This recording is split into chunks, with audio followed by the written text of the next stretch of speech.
Bonjour, là on touche un sujet important pour régler la crise de la quarantaine, le choix des moyens. En effet, la crise n'est pas une égratignure que l'on peut soigner avec un sparadrap.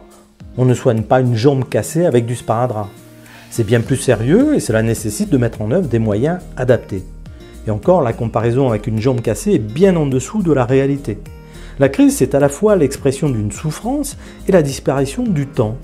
Je parle du temps présent et du temps à venir. Vous êtes pris dans une tourmente qui vous fait fuir le présent, c'est-à-dire la réalité des instants que vous vivez, alors qu'en fait, le présent, c'est la seule réalité. Mais c'est également la disparition de demain. Ce n'est pas le plus grave, car ce qui compte le plus, c'est de ressentir un instant où vous êtes pleinement vivant. Mais pouvoir se projeter aide énormément à avancer, surtout quand on va mal. Quant au temps passé, il devient tout à coup confus et occupe toute la place. Le passé prend toute la place parce que c'est dans votre histoire personnelle que réside la crise. Mais il est confus, car vous n'êtes pas en mesure de comprendre pourquoi et comment il vous a impacté. Les solutions pour résoudre la crise résident beaucoup dans la compréhension, l'accueil et la pacification de ce passé.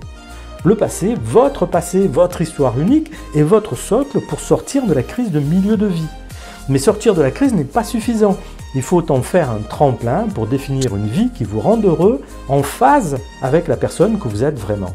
Et surtout, il faut valider que vous êtes bien dans un nouveau chemin de vie qui vous mette à l'abri d'un retour de crise qui sera très durablement perturbant parce que mal géré auparavant.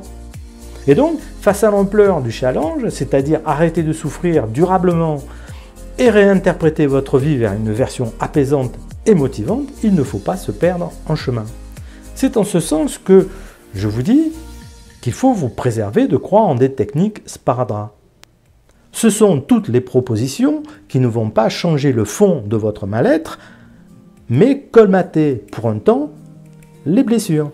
Ces blessures anciennes et réactivées qui vous amènent à la crise nécessitent l'application de vrais moyens pour les guérir vraiment.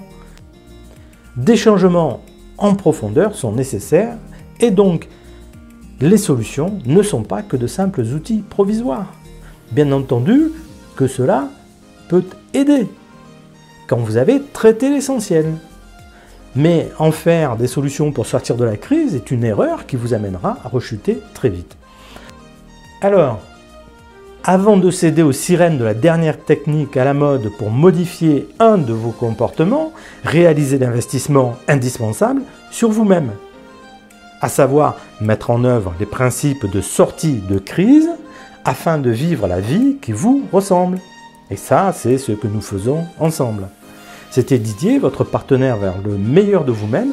Vivez bien votre vie à vous et je vous dis à bientôt.